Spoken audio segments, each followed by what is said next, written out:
Nathaniel Bandy. Striving for originality. This top 10 intro is brought to you by VectorStar Productions. This has got to be the cutest game I've ever played. Woolly World is not only visually fantastic, but it plays really well and there's a ton of unique stages. Today, I'll count down the 10 stages I found the most unique. Things are about to get adorable, ladies and gentlemen. Without further ado, let's go! Number 10. Whoa, Yosh, let's catch that wave, man. Yeah! And now you know why I could never be a surfer. Tung is likely to be the first world you unlock by collecting all the flowers from the other World 1 levels. And it goes to show that the developers saved their best work for last. For the majority of the levels, Yoshi's only platforms are yarn waves. You need to master hovering in the air to avoid diving. To make matters worse, there are sections where you'll have a lot of Shy Guys to eat and avoid, as well as piranha plants. Keeping track of all this keeps you on the edge of your seat, and it's a fun course once you get the hang of how it all works. There's a part where you have to shoot a ball at an invisible pipe in the air. Doing this is simple when the ground isn't randomly disappearing, so it makes for some tricky platforming.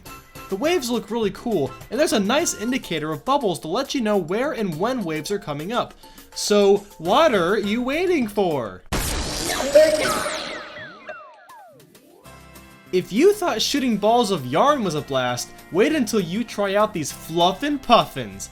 I don't know the friggin' actual name. You guys tell me in the comments, please. Okay, shooting these chicken things will spew out clouds that you can actually use as platforms. This calls for some really innovative level design, as you'll have to aim your chickens in certain ways to access secret pipes, yarn pieces, and flowers. These weapons may sound overpowered, but they actually can't kill piranha plants, so there's a needed balance. There's a neat puzzle where you have to let a chomp ball roll, but you use one of the chickens to change its direction so you can access a yarn piece. Shooting these little dudes is just so much fun.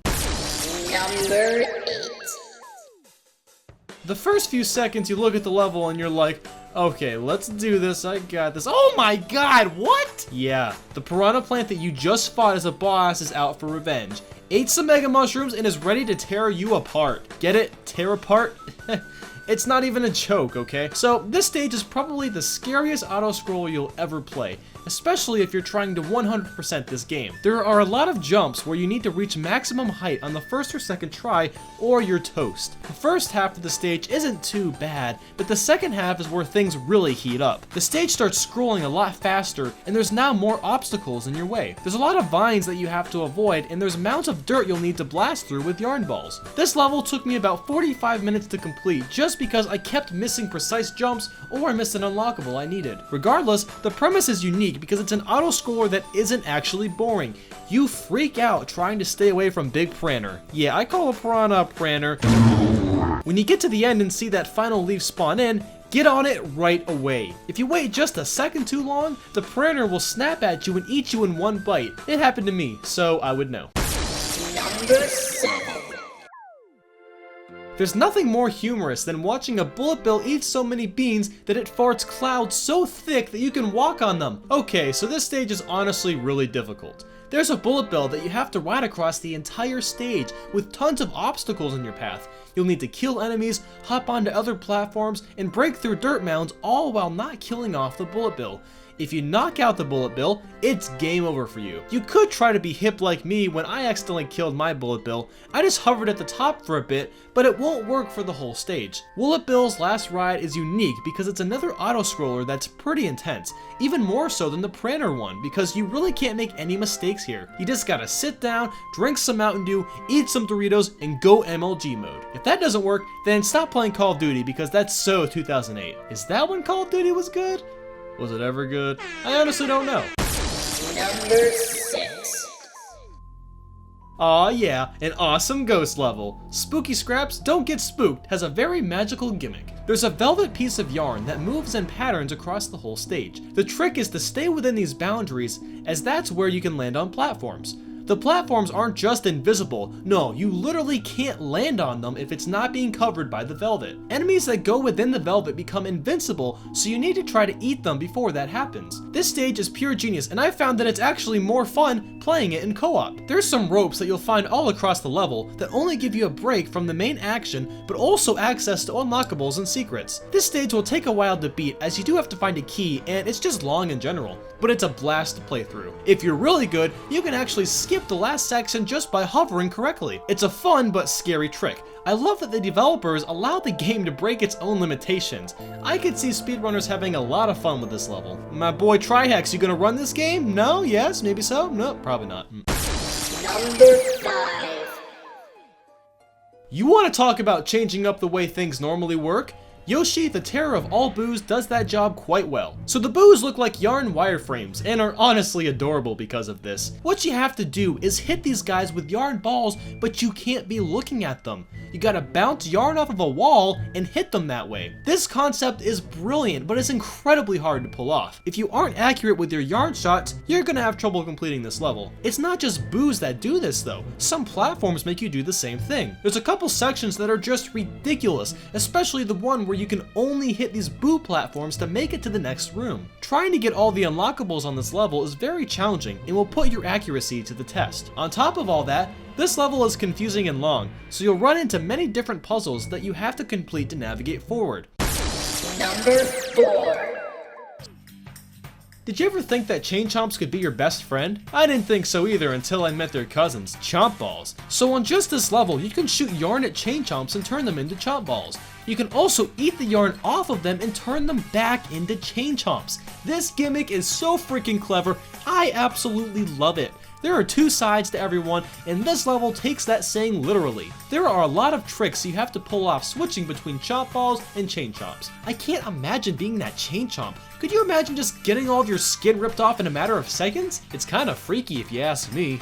I think the chain chomps in this game are zombies. They just don't die. Number 3. What happens when you put yarn on Velcro? It sticks, doesn't it? Well, Nintendo was crazy enough to make an entire level based around sticking to Velcro, and it's pretty dang spectacular. There's a lot of Velcro loops that have gems and unlockables, and you just cling along the whole time. The disadvantage is that you can't throw eggs while you're on the Velcro, so that makes avoiding enemies a bit harder. There's some Velcro that moves faster and slower than others, and being able to adapt to all that is really exciting. I don't know what it is about Yoshi being squished onto the Velcro, but it looks so gosh darn cute. This whole freaking game is cute. I don't think I could say that enough. The Velcro looks so incredibly real, it's scary. Plus the sound effects when you land on it is perfect. Number 2. Now look, this stage honestly doesn't have much to do with yarn, but goddamn is flying around on curtains such a blast. Sunset at Curtain Falls gives you this really awesome adrenaline rush, and I adore it. We're flying from curtain to curtain like we're on some rope vine or something. There are some bats and stuff that will try to get in your way, but you can climb up and down the curtains to avoid them, as well as collect gems and unlockables. I really love in the end how the camera shifts to make it look as if you're about to go off a drop at a roller coaster ride. That was a cool touch. Since I love this course to death, if you've played the game, you may be able to guess what my number 1 choice is.